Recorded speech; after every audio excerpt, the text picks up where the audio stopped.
Hello again, everyone. My name is James Shotwell. This is the Music Biz channel, and I'm so glad that you're with us because today we're going to talk about creating content specifically for your audience. And I know what you're thinking. You probably believe that you're already doing this because, after all, they're your audience, your followers, you engage with them regularly, and hopefully they're responsive. But could you do it better? I think so, and I'm going to tell you how in this video. Now, what I'm about to say goes against most of what people who do music marketing were taught growing up. Now, while we were coming up in the age before social media and before the internet for some of us, we were told that if you want to get people to like an artist that they don't know, you need to find an artist that they do know who is similar and try to lure people in. You know, band X sounds like band Y, therefore fans of band X should also be fans of band Y. And that approach is still in use today. I mean, most of targeted marketing kind of builds off this idea. I'm a band that makes pop rock music that sounds kind of like All Time Low,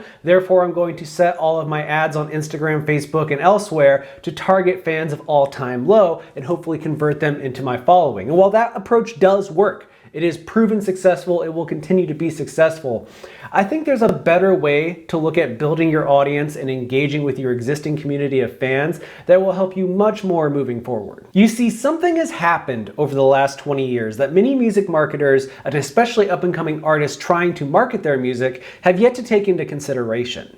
20 years ago, before social media, before the internet was in everyone's homes, people fell in love with artists because of their sound, because of a single song or something they saw at a concert, but the sound was the driving factor in their fandom. But fans today have completely different kind of access to the artists that they love. We don't just buy their albums and then see them on tour. We interact with them on social media. We know what's going on in their private life. We watch their music videos whenever we want, on demand, 24/7 from any mobile device or any computer or even on television. We have unlimited access to virtually anybody online at any time, and that has caused fandom to evolve in such a way where people don't just buy into a sound anymore. They buy into a brand, into an aesthetic, into a lifestyle, into a perspective on existence that is being perpetuated by the person on stage behind the microphone. It is much more involved than it has ever been. And artists, especially those coming up, need to take that into consideration because the groups that are getting ahead today are the ones who are making content for that community, for that fiercely devoted group of fans who surround their music. And like I said at the beginning, I believe that you feel you're already doing this on some level. After all, you have fans and they want more content from you, and you're doing your best to produce that content, whether that be tweets or Instagram posts or songs or even music videos. All of it is meant to please your audience. But you have to understand that what you're doing, if that's where you draw the line as describing your actions as a marketer, are exactly what everyone else is doing. It is the bare minimum. Because every artist out there is producing content with hopes that their fans will latch onto it and share it with the world. But most aren't going any deeper than that. And this is where you have an opportunity to shine. Because the artists that are developing communities around their music and transforming passive fans into active brand ambassadors that will tell the world about what they're doing are the ones who have a deep understanding of their audience. They understand their audience the same way the audience understands them, and that's a beautiful thing. So here's a question that I love to ask artists. I like to say, tell me about your typical fan. And most people will give me that bare minimum information. You know, they like these artists, maybe they're in their 20s or 30s. They know some very, very high level details. And I challenge you, and them of course, to think deeper. I want you to think about your fans in terms of what they do when they're not listening to your music. So what do they enjoy? What does the typical fan of your music enjoy? Is it anime? Is it going to the movies? Is it hour-long TV dramas? Do they love Netflix? Do they prefer to be outdoors and stay inside and watch TV? Do they hang out with their friends a lot, or are they often loners? What is the general life of somebody who loves your music? And I know that that's not an easy question to answer. Thankfully, there are several websites that can help us with this. I'm going to link one in the description below. I'm not going to say its name here because they're not paying me, but there's a link down there. It'll look at all of your Twitter followers and tell you what else they're talking about. And that's a great starting point. But you can do this research on your own. You just need to figure out what your audience is already into outside of you. And if you can build that list, you know, make content that appeals to their other interests as well as their interest in your music, well, then you're doing something different. Then you're setting yourself apart and building an entire world around your music and the interests of people who like your music. So as an example, let's use anime. Let's say you find out that in addition to really loving your new EP, all of your fans are obsessed with Parasite, this really cool anime that you should look up sometime if you have the opportunity. Well, now you know that you have fans that like this kind of thing. So there are a lot of ways that you can use this information. One, you could write songs that have anime references, pretty easy, pretty obvious. You could start making visuals that incorporate anime styles or ideas.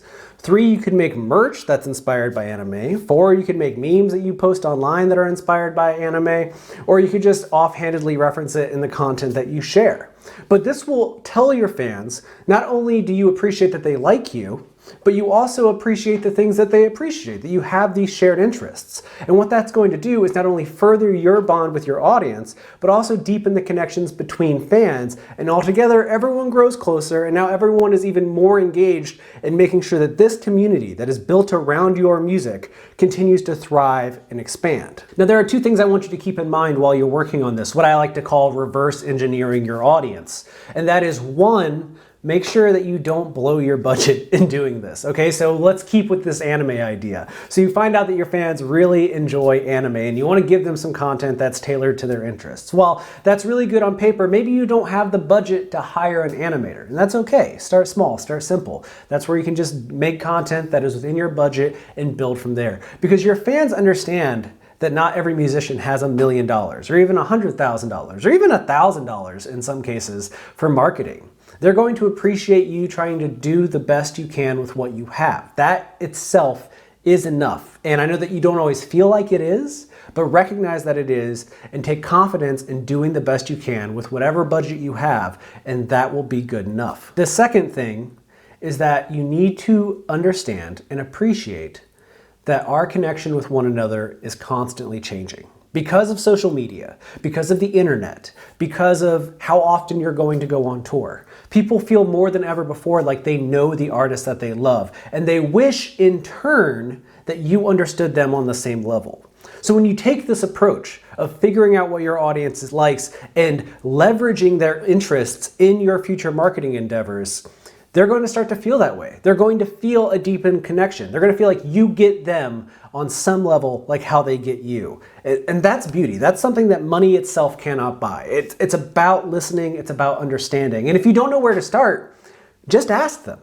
Put the question out there on the internet. Tell people, let me know what it is you do when you're not listening to this music, and take that into account. Maybe you have an audience of low-level, underpaid people who are very frustrated with the current state of the economy, the current wage levels, all of that.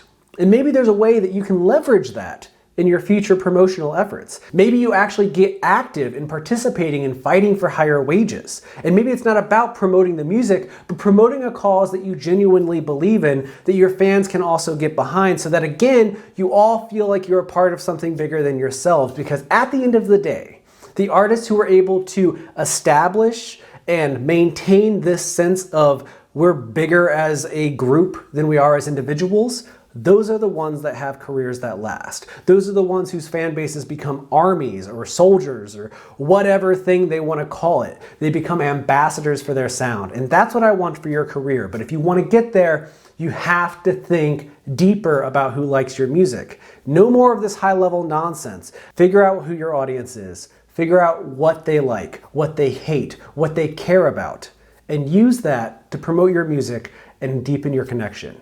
Everything else will come in time.